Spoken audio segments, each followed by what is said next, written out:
우리 말씀 한번 읽도록 하겠습니다. 요한계시록 11장 3절로 5절 말씀이에요. 제가 3절 4절을 읽고 5절 함께 읽겠습니다. 내가 나의 두 증인에게 권세를 주리니 그들이 굵은 베옷을 입고 1260일을 예언하리라. 그들은 이 땅의 주 앞에 서 있는 두 감람나무와 두 촛대니 시작. 만일 누구든지 그들을 해하고자 하면 그들의 입에서 불이 나와서 그들의 원수를 삼켜버릴 것이요 누구든지 그들을 해하고자 하면 반드시 그와 같이 죽임을 당하리라. 아멘. 요한계시록 11장은 굉장히 중요해요. 이것을 어떻게 해석하느냐에 따라서 교파가 쫙 갈립니다. 여기 보면 두 증인이 나오죠. 두 증인에게 말씀 전하는 권세를 준다 그랬습니다. 이 두 증인 누구냐? 여기에 대해서 이단들은 다 자기가 그 한 증인이라 그래요. 이단들은. 여기 두 증인이라는 것은 공동체를 의미합니다. 공동체. 즉 교회를 말해요. 교회는 선지자적 사명을 가지고 하나님께서 주신 권세를 가지고 예언을 하는 사명을 감당하는 겁니다. 1260일이라고 하는 것은 한때, 두때, 반때. 그러니까 42달. 그러니까 3년 반이에요. 3년 반. 이걸 또 이제 세대주의라든지 아니면은 또 이단들에서는 그래서 구약 3년 반, 신약 3년 반 해가지고 이게 총체적인 7년 대환란을 보여주는 이런 식으로 이제 설명하기도 합니다. 그런데 이 1260일은 다른 게 아닙니다. 그냥 교회 시대를 말하는 거예요. 교회 시대. 교회 시대를 통해서 하나님께서 증인에게 권세를 주는데 그 사람들이 바로 두 감람나무와 두 촛대다. 말씀의 사자들이다 라는 것입니다. 기름 부음 받은 감람나무, 촛대, 진리를 밝히는 진리의 사명을 가진 교회의 사명이다 라는 것이죠. 그래서 하나님은 교회를 지키세요. 하나님은 역사 속에서 항상 교회를 지키셨습니다. 그래서 그들을 해하고자 하면 그들의 입에서 불이 나온다. 그들의 원수를 삼켜버린다. 그들을 해하고자 하면 반드시 그와 같이 죽임을 당한다. 하지만 교회의 역사 속에서는 또 이 11장 이제 뒤에 말씀을 살펴보면 이 두 증인이 세상에 밟혀 죽습니다. 바벨론에서 애굽에서 밟혀 죽어요. 그러니까 세상 사람들은 막 기뻐서 춤을 추고 잔치를 벌입니다. 증인이 죽었다. 이게 교회의 역사다라는 겁니다. 하나님이 교회를 보호하시지만 그래서 교회는 끊임없이 물줄기를 흘려보내지만 그러나 또 한편으로는 역사 속에서 교회는 어떻게 됩니까? 세상에 짓밟힌다. 바른 말씀을 전하는 교회는 세상에 언제나 공격을 당하고 순교자의 역사를 이어간다 라고 하는 것을 이 요한계시록 11장이 우리에게 보여주고 있는 것이죠. 중세시대가 그랬습니다. 우리는 중세시대가 타락한 시대, 어둠의 시대, 암흑시대라고 하는 것을 배웠습니다. 맞습니다. 암흑시대였습니다. 하지만 우리가 지난번에 중세 이단을 살펴볼 때 우리가 봤던 것처럼 중세 이단은 바른 말씀을 전하는 자들이 이단이었어요. 교회의 진리의 물줄기는 중세 시대에도 아주 가늘었지만 계속 이어졌던 것입니다. 그리고 오늘 우리가 살펴볼 이 르네상스 시대에 이제 종교개혁의 여명을 밝히는 자들이 있었는데 그들이 바로 종교개혁의 선구자들이었다 라는 것이죠. 하나님은 이 르네상스를 당시의 역사적인 배경으로 사용하셨고 그런 배경을 통해서 종교개혁의 샛별들을 일으키셨다. 중세시대에도 그 암흑시대에도. 오늘 이 내용을 함께 살펴보도록 하겠습니다. 이제 중세 말기가 되면 르네상스 시대가 찾아오죠. 여러분 예전에 역사 시간에 다 배웠던 내용입니다. 복습을 하는 거예요. 하지만 우리가 교회사적으로 오늘 이야기를 살펴보는 겁니다. 르네상스라는 것은 이 르네상스라는 말은 원래 프랑스 말이에요. 영어로 표현하면 리버스, 재생, 다시 태어나는, 다시 살아나는 이런 것을 의미하고 여기 오타가 있는데 리바이벌 중간에 V를 하나 더 넣으셔야 돼요. 제가 오늘 보니까 그게 또 보이더라고요. 부흥, 다시 흥하게 되는 것. 이것을 프랑스어로 르네상스라고 부른다는 것입니다. 이게 이제 역사 속에서는 르네상스라는 말로 고착이 되는 것이죠. 이것은 14세기부터 16세기까지 일어난 유럽에서 일어난 문예 부흥입니다. 무엇이 부흥했는가? 무엇이 되살아났는가? 인문주의가 부흥하는 거예요. 즉 인간 중심의 사고가 부흥하는 겁니다. 그리고 어떤 예술, 과학 그리고 문학 이런 것들이 부흥하는 거예요. 이런 당시의 시대적 사조를 르네상스라고 말한다는 것입니다. 그런데 왜 이런 르네상스가 일어났는가? 우리 쭉 중세 교회사를 살피면서 배웠던 내용입니다. 교권이 분열됩니다. 당시는 그 서방 사회는 철저한 카톨릭 중심적인 사회였죠. 모든 인간의 생각, 인간의 삶, 종교적인 것까지도 카톨릭이 꽉 쥐고 있었을 때였습니다. 그런데 이게 균열이 일어나기 시작했죠. 분열이 일어나기 시작한 겁니다. 그리고 황제권이 몰락되고 교황권이 또 몰락되면서 새로운 시대 정신이 필요해졌죠. 여러분, 사람은요, 사상의 공백이라는 것이 없습니다. 우리는요, 하나님의 말씀이 채워지지 않으면 다른 무언가가 채워져요. 다른 무언가를 벗겨내지 않으면 하나님 말씀이 채워지지 않아요. 우리의 사상의 공백이라는 것은 없습니다. 그래서 당시 꽉 쥐고 있던 카톨릭적인 세계관이 무너지니까 다른 세계관이 침투해 들어오는 겁니다. 여기서는 장점이 있고 단점이 있죠. 그것이 바로 르네상스였다라는 것입니다. 또 하나의 이유는 십자군 운동으로 부유해진 이탈리아 사람들이 있었습니다. 가장 유명한 가문이 메디치 가문, 여러분 들어보셨을 겁니다. 로렌초 메디치. 이런 사람들은요, 십자군 운동으로 인해서 엄청난 돈을 벌었던 사람이에요. 즉 십자군이 나중에는 장사치가 됩니다. 그러니까 싸우러 가는 게 아니라 돈 벌러 가는 거예요. 당시 이 중동에 아주 발전한 어떤 도구들, 그리고 어떤 학문들, 이런 것들을 책을 사오고 문화를 사오고 또 도구들을 사와가지고 유럽에 갖다 파는 겁니다. 그러니까 어마어마하게 많은 돈을 번 거죠. 어마하게 많은 돈을 버니까 여러분, 돈 많으면 여러분 어디에 쓰시겠습니까? 돈 많으면 우리 이남희 교수님 맨 앞에 앉으셨는데 돈이 많아 한 10억 보셨다 갑자기 어디 쓰시겠습니까?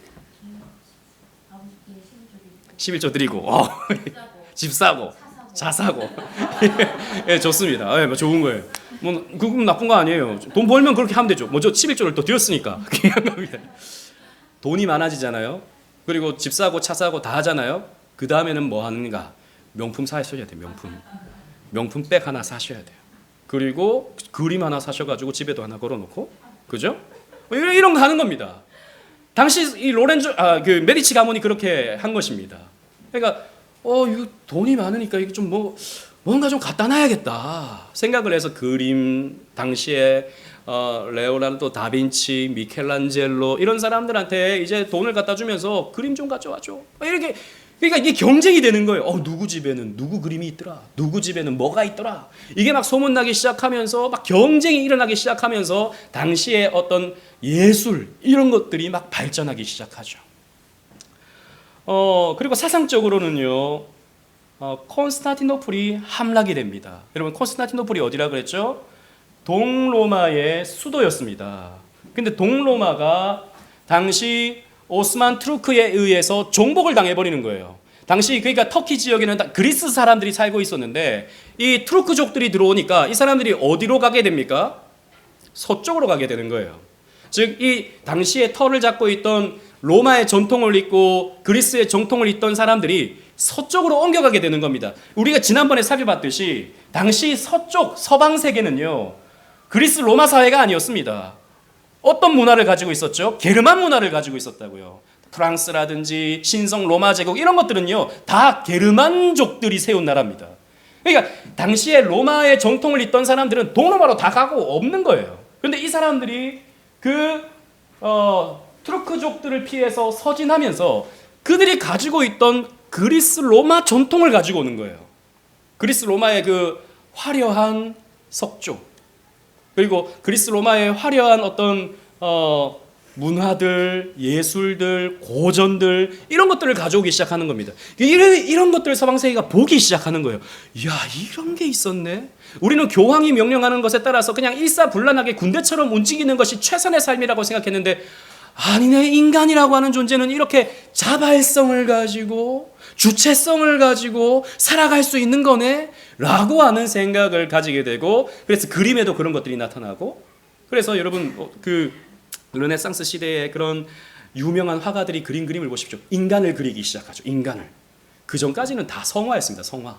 그 전까지는 모든 것들이 성경의 어떤 내용들을 그리고 뭐 이런 것들이었어요. 그리고 조각이라고 하는 것은 언제나 그냥 교회 앞에다 갖다 놓고 숭배 대상으로 만드는 그런 조각들이었죠. 근데 이제는 예술품으로서 만들기 시작하는 거예요. 예술품으로서. 그러면서 이제 인본주의 혹은 다르게 표현하면 인문주의가 발전하기 시작하는 것이죠. 휴머니즘.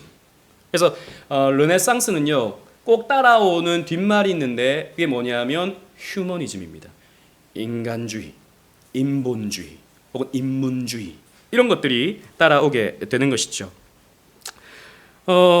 르네상스의 인본주의적 특징을 보면 중세 교회는요, 집단적 정통을 가졌습니다. 그러니까 조직의 명령에 순종하는 게 최선의 삶이었어요. 그런데 르네상스는요, 인간의 개인적 가치, 나라고 하는 존재는 어떤 존재인가 라고 하는 것. 그러니까 이전에는 신앙생활이 그냥 교회 속의 나였어요. 그런데 이제 르네상스에서는 르네상스 시대를 통해서 하나님과 나는 어떤 존재인가를 생각하기 시작한 거예요. 그리고 개인적 가치와 창의성이 강조가 된 것이죠. 그리고 종교적 세계관을 세속적 세계관, 예술이라든지 과학이라든지 이런 것들로 대치되기 시작했습니다. 당시 르네상스의 영향 가운데 또 대표적인 것이 뭐냐면 지동설이었습니다. 지동설. 이전까지는 천동설, 그러니까 지구를 중심으로 해서 하늘이 돈다 이렇게 생각을 했었거든요. 성경에도 보면 여호수아가 태양아 머무르라 그랬다는 거죠. 땅은 그대로 있고 태양이 도는데 태양아 머무르라 라고 해서 딱 멈췄다라는 겁니다. 지극히도 천동설적인 생각이었죠. 그런데 코페르니쿠스라든지 갈릴레오 같은 사람들은 그렇지 않다라는 겁니다. 별을 보니까 특히 지구 근처에 있어 보이는 별이 이렇게 도는데 그냥 일관성 있게 이렇게 도는 게 아니라 이렇게 뱅글뱅글 돌더라는 거죠. 별이 어떻게 이렇게 뱅글뱅글 도는가? 가만히 보니까 지구가 도는 거였네. 이것을 이제 생각해내기 시작한 거죠. 그런데 이렇게 생각하는 코페르니쿠스라든지 갈릴레오 같은 경우에는 로마 교황청에서 어떻게 여깁니까? 이단이다. 이렇게 생각을 한 겁니다. 그런데 알고 보니까 지구가 도는 거였네? 하늘이 도는 게 아니라 지구가 도는 거였어요. 그러면 누가 틀린 게 되는 겁니까? 교회가 틀린 게 되죠. 교황이 틀린 게 되는 겁니다. 그러니까 이 교황에 대해서 더 이상 절대적으로 생각하지 않는 그런 시대가 된 것이죠. 그리고 앞에서 말씀드린 것처럼 예술의 목적이 종교적인 것이 아닌 인간 그 자체가 되는 그런 사회가 되기도 했습니다. 그리고 교회에 대한 비판, 풍자적인 작품이 번성하기 시작해요. 그래서 단테의 신곡이라든지 그리고 보카치오의 데카메론이라든지, 여러분 단테의 신곡 여러분 뭐 읽어보셨는 분들이 있겠죠. 단테의 신곡을 보면 당시에 그런 교황들이 막 등장합니다. 그리고 약간 비꼬아서 이렇게 표현하죠. 그 교황의 특징 이런 것들을 약간 풍자적으로 그려내죠. 데카메론은 한 100가지의 이야기, 아주 단편 소설들이 묶여져 있는 그런 책인데요. 당시 시대적인 상황을 풍자한 책이에요. 그러니까 당시의 귀족들이 혹은 종교 성직자들이 얼마나 파렴치하고 외설적인 삶을 살았는지 그런 것들을 폭로하는 그런 소설집 같은 책입니다. 데카메론. 그러니까 이 사람들이 겉으로는 거룩한 척하지만 속으로는 온갖 타락과 더러움에 빠져있는 사람들이다라고 하는 것을 보여주죠. 우신예찬도 마찬가지입니다. 당시의 신학자들을 조롱하죠. 당시의 신학자들이 스콜라 신학에 빠져서 이렇게 막 신학 막 운운하지만 자기들끼리의 어떤 리그, 이게 정말 우리의 삶에서 신앙으로 이어지는 게 아니라 그냥 말장난으로 이어지는 그런 신학일 뿐이다라고 하는 것을 우신예찬에서 에라스무스가 비판을 합니다.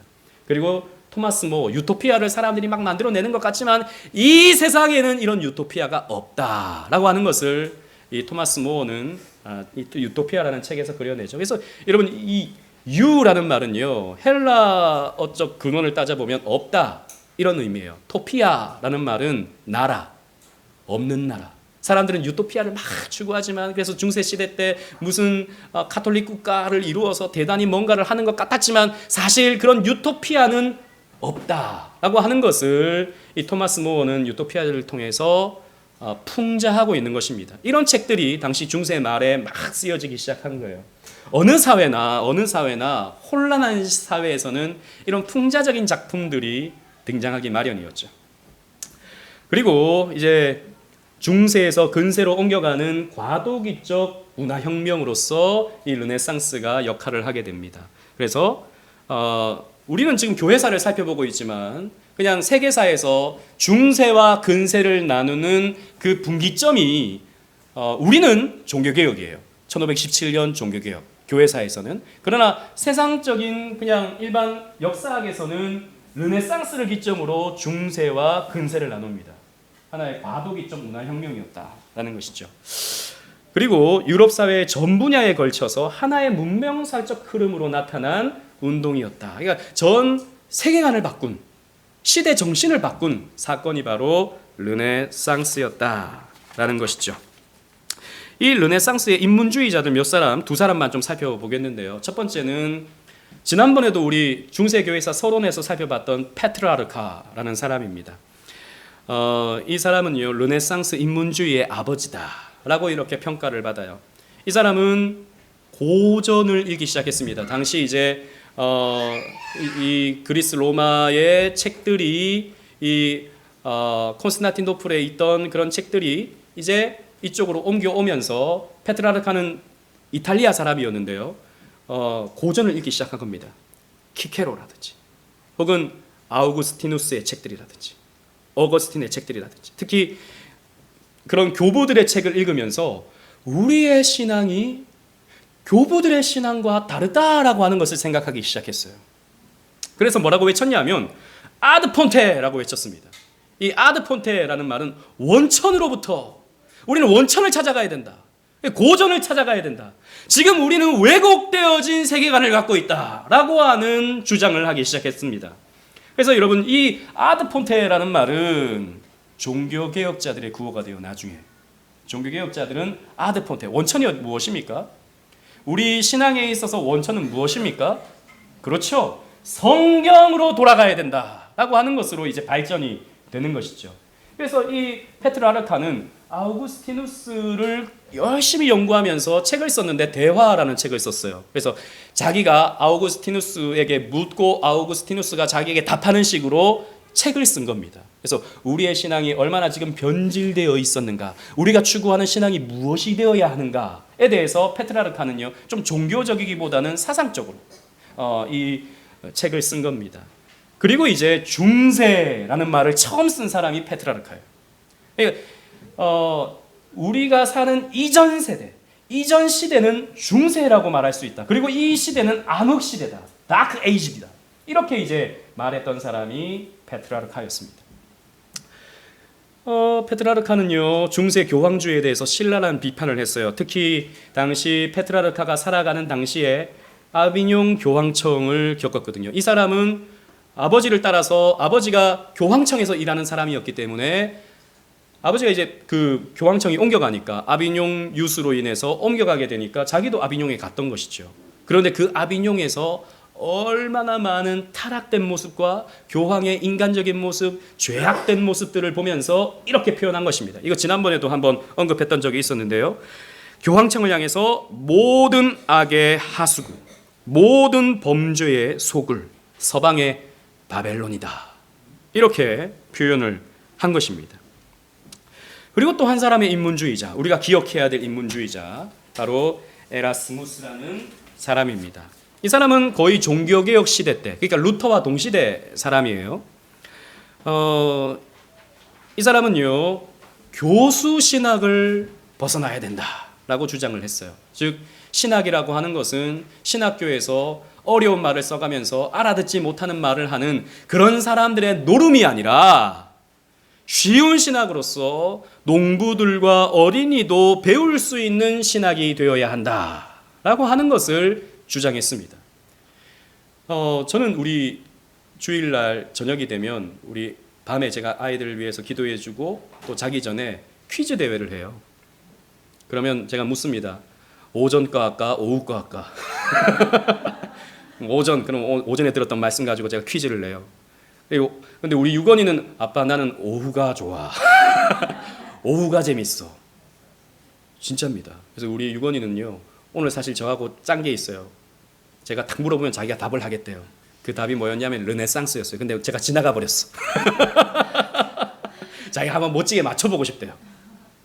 그래서 제가 뭐 질문을 하면 제가 답을 합니다. 신성 로마 제국의 첫 황제가 누구였냐? 누구였지? 뭐더라? 샤를마뉴. 기억나죠, 그죠? 이렇게 퀴즈하고 맞춘다고요.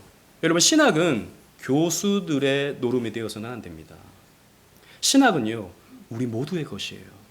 신학이 소수의 사람들에게 소유물이 될 때 중세 시대가 펼쳐지는 겁니다.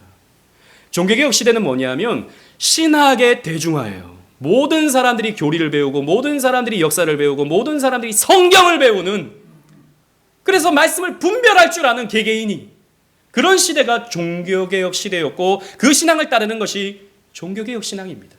개혁주의예요.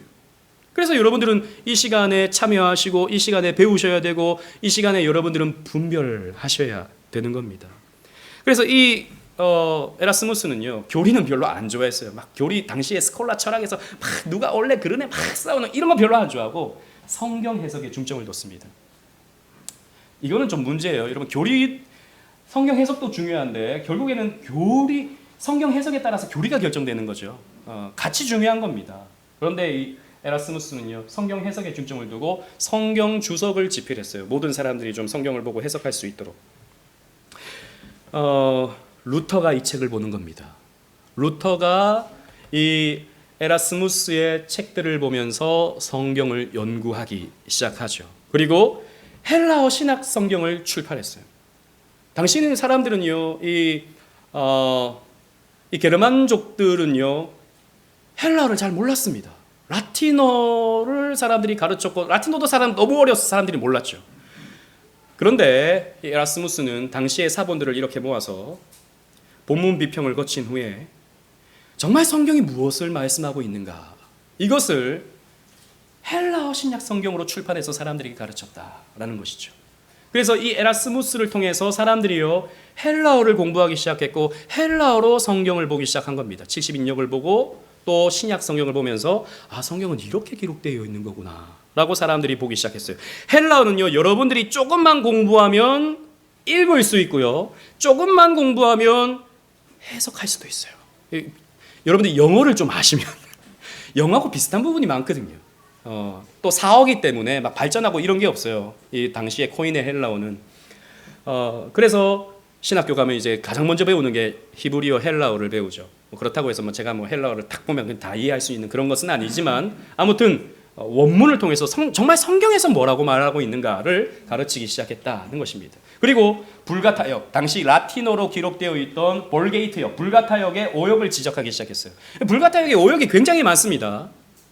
여러분, 중세 우리 유럽 여행에 오신 분들도 많으시고 중세에 건축된 성당에 가 보시면 모세 얼굴에 뿔이 나 있는 그런 조각들, 이런 것들 여러분들 혹시 보신 적이 있으세요? 모세 얼굴에 뿔이 나 있어요. 여러분, 이게 뭘까요? 왜 모세의 얼굴에 뿔이 났다고 이렇게 표현했을까요? 그게 이 불가타역의 오역이었어요. 여러분, 모세가 하나님을 뵙고 이제 시내산에서 내려올 때 얼굴에서 뭐가 나타났습니까? 빛이 났죠. 이 빛이라는 말과 뿔이라고 해당하는 케렌이라는 말이 비슷하거든요. 그러니까 이 당시에 제롬이 불가타역으로 성경을 번역할 때 잘못 번역을 해놓은 거예요. 얼굴에 뿔이 났다. 그래서 실제로도 지금도요, 약간 공부를 많이 하시는 분들은 뿔이다, 모세에 나타난 것은 빛이 아니라 뿔이다, 이렇게 주장하는 분들이 꽤나 있어요. 근데 그건요, 사실 오역이에요. 뿔이 아니고 빛이 난 겁니다. 그래서 빛이 나서 뭘로 가렸어요? 수건으로 가리죠. 불가타역의 오역을 이 에라스무스가 지적을 하는데, 또 특히 마태복음 4장 17절에 보면 불가타역에는요, 고해하라라고 되어 있습니다. 고해는 뭐죠? 사제에게 가서 자신의 죄를 고하고 용서받아라. 근데 이게 아니다라는 겁니다. 마태복음 4장 17절에 보면 회개하라라고 되어 있다라는 것이죠. 회개는 하나님께 직접 할 수 있는 겁니다. 그죠? 이렇게 당시에 오역을 지적을 한 겁니다. 그리고 우신예찬 앞에서 살펴봤죠. 이 책을 집필하면서 이렇게 말합니다. 제가 쭉 한번 읽어볼게요. 여러분 나눠드린 유인물 보시면서 한번 따라와 보세요. 아마도 신학자들에 대해서는 침묵하는 채 지나치는 게 좋을 것이다. 그들은 놀라울 정도로 거만하고 화를 잘 내는 족속이기 때문이다. 이 교수들은요, 신학자라는 사람들은요, 실제로 그런 모습들, 그러니까 자기가 제일 똑똑해, 자기가. 그러니까 누군가를 이겨먹기 위해서 신학을 하는 사람들이 있는 것 같아요. 제가 봐도, 요즘에도 봐도. 똑같다는 것입니다. 그들은 600개에 달하는 논거를 한 조로 묶어 내 주장을 취소하도록 몰아세울 것이다. 그러니까 에라스무스가 이게 성경을 기준으로 해서 뭔가를 가르치면 그거 아니다. 뭐 600개의 어떤 주장을 들어서 그거 아니다라고 말할 수 있다라는 거죠. 내가 그것을 거절하면 그들은 즉각 나를 이단자로 선언할 것이다. 스콜라 신학자들이 추구하는 방법은 난해한 것들 가운데 가장 난해한 것을 더욱 난해하게 만들 뿐이다. 여러분, 스콜라 이 철학자들, 스콜라주의자들, 우리 지난번에 스콜라 그 주의에 대해서 공부했지 않았습니까? 유명론이냐 실제론이냐 이거 갖고 막 싸우기 시작하면 이거 뭐 머리가 너무 복잡한 거예요. 난해한 것들 가운데 가장 난해한 것을 더욱 난해하게 만드는 자들이 신학자다, 이렇게 말을 하는 것이죠. 그래서 여러분, 저는요 그렇습니다. 저도 뭐 신학자들 글들을 자주 읽고 또 그런 것들을 통해서 공부도 하고 하지만 가끔씩 책을 보면요, 이거는 읽으라고 만든 책인지 아니면 나 이렇게 어려운 거 나 이렇게 연구했다라고 하는 것을 자랑하려고 한 책인지. 우리 백병석 집사님 그런 경험 해보신 적 있으시죠, 그죠? 예. 정말 신학교 가서 처음에 신학책 몇 권을 봤는데 이거는 한국말인데 한국말이 아니야. 그런 책들이 많아요. 특히 이제 번역된 책들은 이게 사실 소화해내서 번역해낸 게 아니라 이게 자기도 무슨 말인지 모르겠는데 번역은 해야겠고 해서 막 사전 보면서 번역해 놓은 이런 책들이 있잖아요. 그거 보면 무슨 말인지 더 모르겠는 그런 게 있어요. 난해한 것들 가운데 가장 난해한 것을 더욱 난해하게 만드는 자들이 당시의 중세의 신학자들, 스콜라 철학자들이었다, 이렇게 꼬집었던 것이죠. 그래서 쉬운 신학, 여러분 이거 너무 중요합니다. 신학은 쉬워야 돼요. 신학은 대중화돼야 돼요. 그래서 우리 아이들이 어릴 때부터 여기 앉아서 신학을 공부하는 것, 우리 예아 보세요. 지금도 확 받아쓰고 있어요. 얼마나 귀합니까? 우리 아이들 가운데 저는 앞으로 좀 신학생이 나오면 좋겠다. 그런 생각이 있어요. 뭐 물론 하나님이 뭐 그렇게 하시면 하는 거고 아니면 아닌 거죠. 근데 나오면 좋겠다라는 생각이 있습니다. 자, 이런 사람들의 영향을 받아서 종교개혁의 선구자들이 운동을 하기 시작합니다. 첫 번째가 세 사람을 살펴볼 건데요. 첫 번째가 존 위클리프. 우리 이 세 사람들은 꼭 기억해야 돼요. 위클리프. 이 사람은 영국 사람입니다. 옥스퍼드에서 대학을 공부했고요. 궁정 목사를 맡았습니다. 근데 당시에 뭐 목사 뭐 이렇게 부르기보다는 사실 번역을 이렇게 해놔서 그런 거지 뭐냐면 신학 참모 같은 그런 사람이었어요. 당시 에드워즈 3세라고 하는 사람의 신학 참모였습니다. 그래서 에드워즈 3세가 가는 곳곳에 이 위클리프가 따라가게 돼요. 그리고 나중에 이제 신학 교수로 또 활동을 하게 되는데 이 위클리프가 당시 이 신학 참모로서 역할을 하다가 충격받은 사건이 있었어요. 무슨 말이냐면 당시 교황이 당시 영국의 왕이었던 잉글랜드의 왕이었던 에드워즈 3세를 소환합니다. 왜 세금 이렇게 좀 힘있게 안 갖다 바치는가? 이제 왕을 소환해서 책망을 하는 거예요. 따라간 거죠, 위클리프가. 그런데 이 교황을 처음 봤는데 이 교황이 하는 말 끝마다 뭐가 붙냐면 돈이 붙는 거예요. 돈 하는 거예요. 하나님에 대해서 말하지 않아요. 성경에 대해서 말하지 않아요. 진리에 대해서 말하지 않아요. 처음과 끝이 다 돈이에요. 교황의 입에서 나오는 말들이. 너무너무 실망을 했어요, 위클리프가. 아이, 교황은 돈밖에 모르는구나. 충격을 받습니다. 그래서 나중에 이제 옥스퍼드로 다시 돌아와서 신학 교수로 활동을 하게 되는데 이 위클리프가 이렇게 생각을 하는 겁니다. 사람들에게 성경을 가르쳐야겠다. 라고 해서 1382년 종교개혁이 일어나기 전 한 약 200년 전부터 라틴어 성경, 이 벌게이트 성경, 불가타 성경을 영어로 번역하기 시작했어요. 최초의 영어 성경이 바로 이 위클리프가 쓴 이 영어 성경입니다. 나중에 이건 라틴어 성경 벌게이트를 번역한 거예요. 나중에 헬라어 원문 그리고 히브리어 원문에서 영어 성경으로 번역한 사람이 틴데일이라고 하는 사람이에요. 그때 당시는 이제 종교개혁이 일어난 상황이었죠. 위클리프는요, 교황이 아니라 성경만이 신앙의 유일한 표준이다라고 가르쳤어요. 성경이지 무슨 교회 시스템이라든지 교황이라고 하는 사람이라든지 이런 사람이 절대적인 권한을 갖는 것이 아니다. 교황 무호설, 가톨릭의 개혁적 체계 이런 것들을 비판했습니다. 그리고 구원이라고 하는 것은 하나님의 예정을 통해서 이루어지는 것이다. 하나님께 주권이 달려있다. 인간이 뭘 하느냐에 따라서 구원이 결정되는 것이 아니라 하나님의 은혜로 말미암아서 구원이 이루어진다라고 하는 당시 사람들이 들었을 때는 쇼킹한 소리를 위클리프가 한 겁니다. 그래서 역사 속에서는 종교개혁은 위클리프로부터 시작되었다라고 말하는 사람들이 꽤나 많습니다. 왜냐하면 종교개혁자들의 모든 가르침들이 위클리프에서부터 이제 시작된 것이 사실이기 때문이에요. 하지만 위클리프는요, 카톨릭을 떠나야겠다라는 생각을 해본 적은 없어요. 교황 제도가 없어져야 된다라고 생각해 본 적은 없어요. 이게 개혁되어야 된다. 그리고 화채설, 고해성사, 연옥설, 성지순례, 성자숭배, 유물숭배 이런 것들을 부인하진 않았어요. 하지만 이런 것들은 해롭다. 그리고 성경의 가르침으로 돌아가는 것이 더 유익하다 정도로 이제 가르쳤던 거죠. 그러니까 기존의 카톨릭 체계를 다 부정하진 않았다라는 것입니다. 그리고 성직자의 사치, 횡포, 독신주의 이런 것들을 비난했는데요. 그러다가 결국에는 이단으로 정죄를 받죠. 열심히 후학들을 가르치다가 위클리프는요, 지금으로 말하면 뇌졸중이 찾아와서 죽습니다. 그런데 우리 지난주에 살펴봤죠.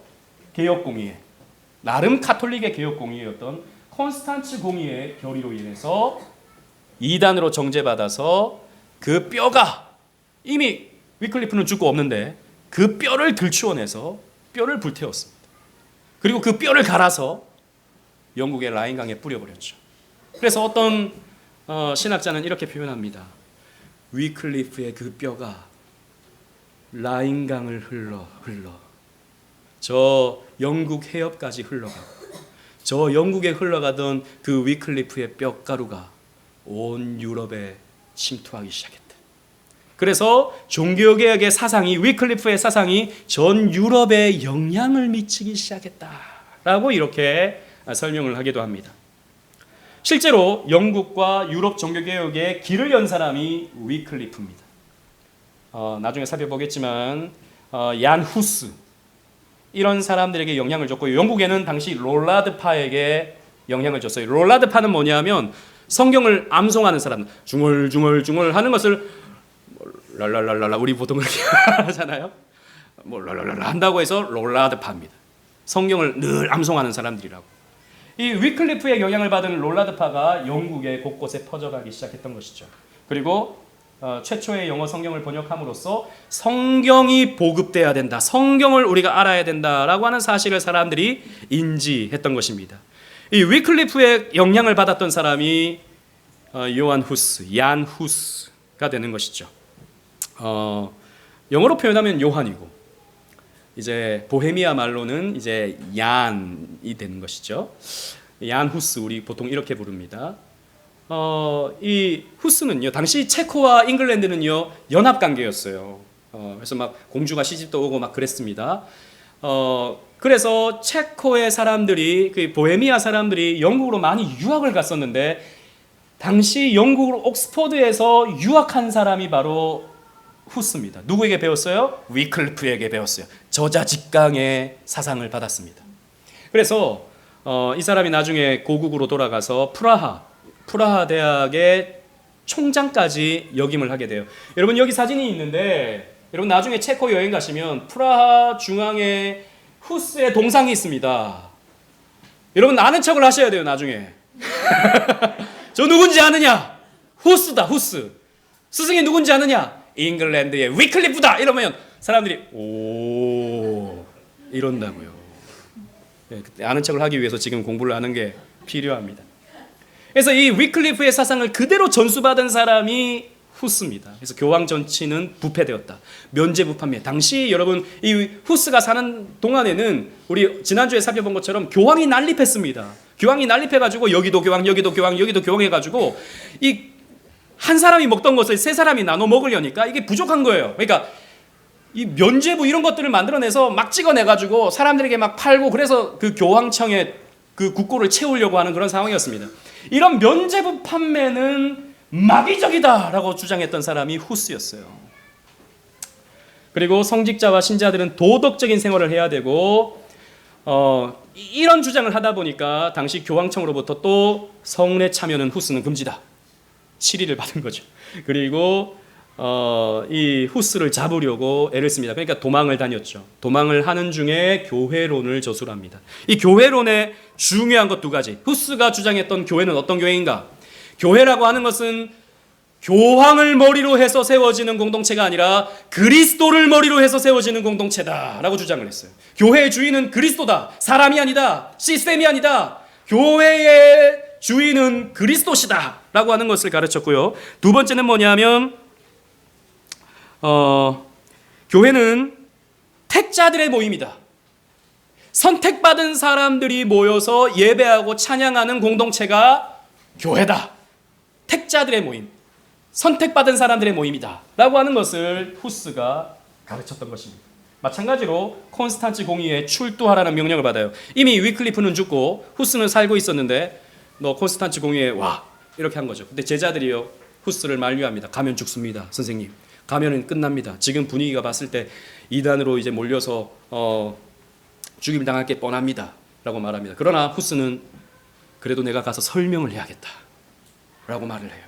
그래서 콘스탄츠 공의, 지난주 우리 살펴봤던 콘스탄츠 공의에 직접 출두해서 자신의 신앙을 강변합니다.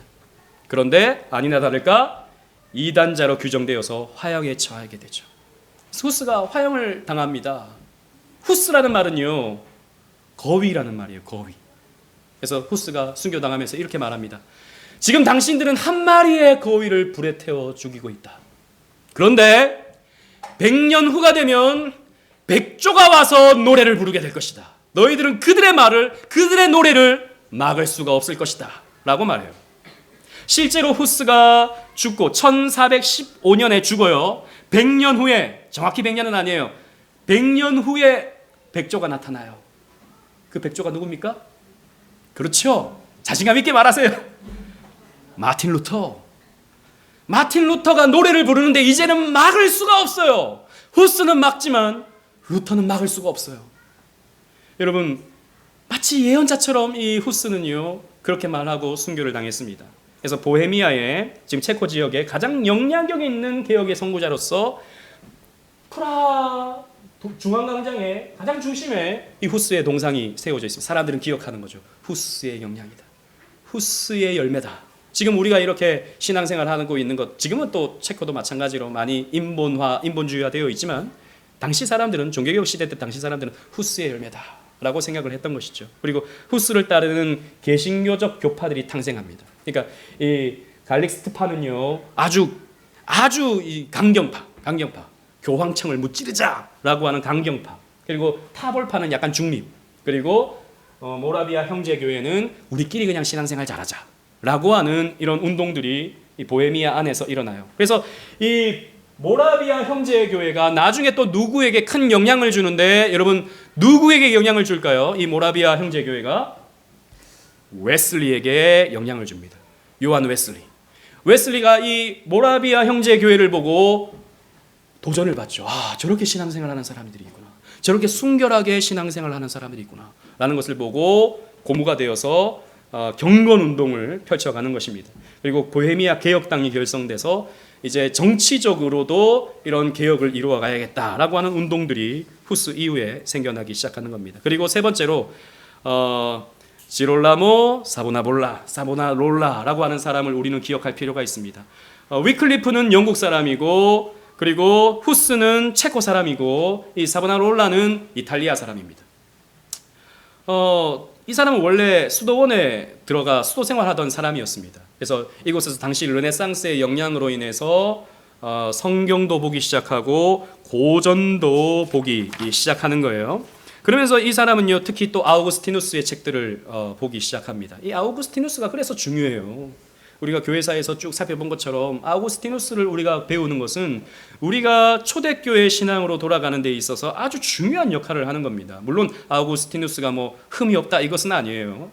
그 아우구스티누스에서도 우리가 좀 뭐랄까 경계해야 될 점은 분명히 있지만, 그러나 전체적으로 아우구스티누스는 초대교회 신학을 정립한 그런 사람이었죠. 그리고 이 사람은 토마스 아퀴나스의 저서도 굉장히 탐독했어요. 그러니까 처음에는 이 사람이 이런 카톨릭 신앙 이것을 좀 바르게 세워가야 된다라고 하는 생각을 가지고 있었던 사람이죠. 하지만 이 사람은 당시의 수도사들의 부정과 부패와 도덕적인 해이 이런 것들을 보면서 비판을 하기 시작합니다. 원래 우리의 신앙은 그런 게 아니지 않느냐라고 말하기 시작하면서 이 사람은요 설교를 하기 시작해요. 그래서 이 종교개혁의 설교자 중에 선구자 중에서 설교로 가장 영향을 미쳤던 사람은 바로 사보나롤라입니다. 불붙은 설교자. 사람들이 그렇게 말했어요. 이 사보나롤라가 설교할 때는 마치 불이 붙은 것 같다. 이렇게 사람들이 봤습니다. 여러분 손도 보세요. 막 설교할 때 손을 막 이러고 있지 않습니까? 강민수 목사님도 보통 이렇게 설교를 열정적으로 설교했다라는 겁니다. 제가 예전에 이제 부교육자 사역할 때 제가 잔소리 많이 들었던 게 그거였어요. 왜 손을 가만히 있지 못하냐? 목사님 설교할 때 왜 자꾸 손을 막 이렇게 하느냐 이거였어요. 좀 차분하게 좀 이렇게 놓고 그냥 설교해라. 이런 잔소리를 좀 듣긴 했어요. 근데 저는 모르겠어요. 뭐 제가 열정적이다 그렇게 말하려고 하는 게 아니라 그냥 자연스럽게 이렇게 나와요. 그냥 아무튼 그렇습니다. 그래서 플로렌스 당시 부르기는 이제 플로렌스라고 불렀는데 지금은 피렌체라고 부르죠. 이 피렌체 가면 아름다운 성당들 굉장히 많죠. 그게 바로 메디치 가문들이 세운 성당들이에요. 부자들이. 이곳에서 처음에 행정관으로 또 역할을 하기 시작했는데요. 이곳에 있으면서 사람들에게 무엇이 진짜 신앙인지에 대해서 가르치면서 도시의 퇴폐와 쇄신을 위해서 노력했습니다. 그리고 메디치 가문을 신랄하게 비판했어요. 메디치 가문을. 저렇게 타락한 사람들, 돈 가지고 온갖 사치와 음흉한 짓을 하는 저런 사람들은 하나님께 벌을 받을 것이다 라고 사보나롤라는 설교를 했습니다. 그래서 귀족들이 다스리는 나라가 아니라 그리스도가 다스리는 나라를 만들어야 된다라고 해서 신정 정치적 민주제를 주장하기도 했어요. 조금 급진적이었어요, 사보나롤라는. 그래서 마치 종교개혁 시대의 제네바처럼 말씀으로 다스리는 도시국가를 만들어야겠다라고 생각했던 사람이 이 사보나롤라였습니다. 그래서 루터 같은 경우는 이 사보나롤라를 어떻게 평가했냐면 사보나롤라는 첫 번째 개신교 순교자다 이렇게 말을 했어요. 첫 번째 개신교 순교자. 물론 뭐 위클리프라고도 할 수 있고 후스라고도 할 수 있지만 이런 개신교적인 세계관을 가지고 사역했다가 순교당한 사람은 사보나롤라가 처음이다라고 했던 것이죠. 그래서 교황 알렉산드로 6세, 우리 지난주에 공부했습니다. 알렉산드로 6세는 중세 시대의 가장 타락한 교황이었어요. 제가 지난주에 알렉산드로 6세가 근친상간한 것은 아니었다라고 지난주에 제가 잘못 설명했어요. 아니었어요. 제가 이번 주에 또 책을 보니까 알렉산드로 6세가 자기 딸을 겁탈합니다. 그리고 그 딸을 자기 오빠가 또 겁탈해요. 그리고 또 동생도 겁탈합니다. 엉망진창이에요. 그러니까 이 알렉산드로 6세의 그런 타락한 모습이 드라마로도 만들어져 있더라고요. 영국의 드라마로. 제목은 까먹었습니다. 보르지아 아무튼 있어요. 나중에 한번 봐야겠다. 그런 생각이 들더라고요. 이 알렉산드로 6세의 범죄를 노골적으로 비판했던 사람이 사보나롤라였습니다. 그러니 이제 눈에 가시죠. 그래서 사보나롤라를 잡아가다가 이제 고문을 하기 시작합니다. 네가 진짜 예언자냐? 네가 진짜 선지자냐? 네가 진짜 하나님 말씀을 전하는 자냐? 온갖 고문을 합니다. 사보나롤라가 너무 힘들었어요. 너무 괴로웠어요. 그래서 어떻게 이제 하냐 하면 나는 예언자가 아닙니다. 나는 말씀 전하는 자가 아닙니다. 라고 자기 신앙을 부인을 해요. 너무 힘들어서. 하지만 나중에 회개하게 되죠. 아, 내가 내 신앙 양심을 거슬렀구나. 나는 믿음을 지켜야겠다. 라고 해서 자기가 그렇게 하지 않겠다라고 말했지만 그 이후로 계속해서 하나님 말씀을 있는 그대로 나단 선지자처럼 전합니다. 지금의 교황 알렉산드로 6세는 죄를 짓고 있다라고 하는 말을 거침없이 하게 되죠. 그래서 메디치파의 모략으로 인해서 결국에는 화형당에 순교하게 됩니다. 사보나롤라의 영향은 이래요. 교회와 사회의 개혁에 관심을 사람들로 하여금 갖게 만들었고, 부패한 교회와 성직자와 이 사회를 설교로서 고발하는, 그러니까 설교, 외침을 통해서 사람들에게 죄에 대한 경각심을 만드는 그런 역할을 했던 사람이 이 사보나롤라였습니다. 우리 중세 교회사를 쭉 살폈습니다. 여러분 12주에 걸쳐서 처음에 게르만 민족이 대이동을 하고 소로마 제국이 멸망을 하고 첫 번째 교황 그레고리우스 1세가 교황으로서 세워지고 신성 로마 제국이 세워지고 샤를마뉴 대제가 이제 그런 신성 로마 제국을 형성하게 만들고, 그리고 이 가톨릭 교회가 점점 체계가 정립되어지고 아주 교황이 절대적인 권한을 갖는 시기에 이르게 되죠. 그런데 이제 스콜라 신학이 발전되고 십자군 운동이 일어나고, 그리고 또 이런 르네상스의 영향에 의해서 이 가톨릭 교회가 얼마나 타락했는지를 보게 됩니다. 그리고 이제 종교개혁의 여명이 이제 이렇게 일어나기 시작하는 겁니다. 이런 약 1000년의 역사를 우리 12주간에 걸쳐서 살펴봤어요. 한눈에 딱 보면 이제 대충 이래 흐름이 딱 잡히지 않습니까? 그게 이제 12주의 열매입니다. 이게 사진을 찍으시니까 잠깐 또 멈춰야 돼요. 정리를 합시다. 마지막 종합적 평가, 중세교회의 종합적 평가. 시대적 안목과 헌신된 지도자의 역할이 중요하다라는 것을 이 중세교회는 우리에게 가르쳐 줍니다. 지도자가 어떤 역할을 하는가, 지도자가 어떻게 헌신되어져야 하는가, 지도자가 말씀 앞에 헌신하지 않고 사리사욕을 채우기 시작하면 교회는 타락한다 라고 하는 것을 보여주는 것입니다. 그래서 우리는요, 참된 지도자를 세워야 됩니다. 교회에 말씀을 바르게 전하고 이 시대 속에서 하나님이 우리에게 무엇을 요구하시는가를 선포할 수 있는 그런 목회자를, 그런 지도자를 우리는 세울 수 있어야 된다라는 겁니다. 그냥 어릴 때 엄마가 서운했으니까 너 신학교 가. 그래서 그냥 뭐 어릴 때 그냥 엄마가 가라니까 가는 이런 지도자가 교회의 지도자가 되면 안 되는 거죠. 그리고 교회 대표라는 뭐 교단 총회장이라든지 아니면 뭐 교회 한국교회 연합회장이라든지 이런 사람들의 역할들, 그게 무슨 뭐 대단한 감투라도 되는 것처럼, 대단히 어떤 권력의 어떤 행사의 어떤 권한이 되는 것처럼 이런 지도자를 우리가 세워서는 안 된다라는 것입니다. 헌신된 지도자가 필요하다. 두 번째는 말씀이 없는 교회는 죽은 교회다라고 하는 것을 보여줘요. 중세 교회는 말씀이 없는 교회였습니다. 말씀을 잃어버린, 말씀을 읽을 수 없는 그런 시대였기 때문에 교회가 죽어버리는 것이죠. 그리고 끝없는 갈등과 대립이 얼마나 역사에 큰 피해를 주는가. 동로마, 서로마가 나뉘어져서 서로 싸우고, 교황이 이렇게 저렇게 나뉘어져가지고 서로 싸우고, 끊임없이 갈등하고 분열하는 이런 역사는 교회에 큰 피해를 준다. 암흑시대를 불러온다 라고 하는 것을 가르쳐줍니다. 교회는 그래서 하나가 되어야 됩니다. 진리 안에서 하나가 돼요. 진리 밖에서 하나가 되면 안 돼요. 그러나 진리 안에서 하나가 돼야 됩니다. 지금은 교단들도 이렇게 막 분열되어지고 교단들이 난무되어져 있는 상황인데요. 용납할 수 있는 문제라면 하나가 될 필요가 있습니다. 그리고 이 땅의 이상국가의 실현은 주님 오실 때까지 불가능하다라고 하는 것을 보여줘요. 여러분, 이상국가는 불가능합니다. 이상적인 교회도 불가능합니다.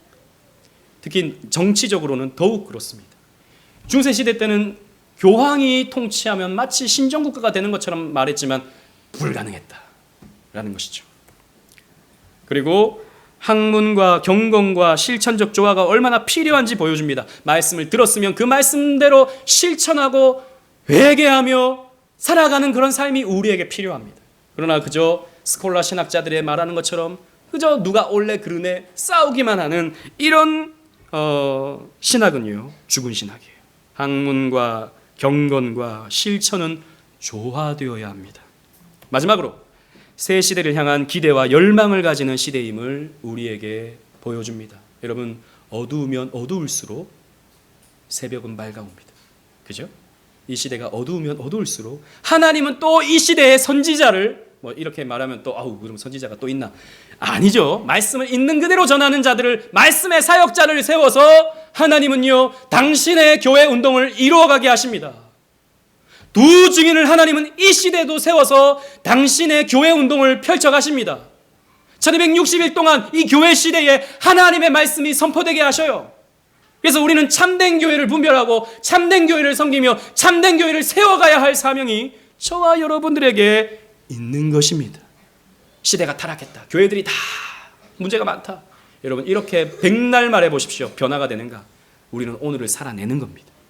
오늘을 살아내면서 오늘날에도 하나님이 세우시는 참교회가 있다라고 하는 것을 기대하면서 우리는 그 시대에 대한, 그런 교회에 대한 열망을 가질 필요가 있다라는 것입니다. 이렇게 우리는 12주 동안에 중세 교회를 살펴봤습니다. 힘든 시간일 수 있었지만 여러분, 그래도 재밌었죠? 네. 유익했죠? 네. 이렇게 제가 또 들어야 위안이 됩니다. 내가 여러분들을 너무 괴롭힌 건 아닌가? 이 졸린 시간에 왜 나를 천국으로 인도하시는가? 목사님이 저 환상을 보게 하시는가? 그럴까봐 염려는 되지만 그래도 유익한 시간이었다고 생각이 됩니다. 이렇게 교회 역사를 더 사랑하는 저와 여러분들 되시기를 주님 이름으로 축원합니다. 아멘.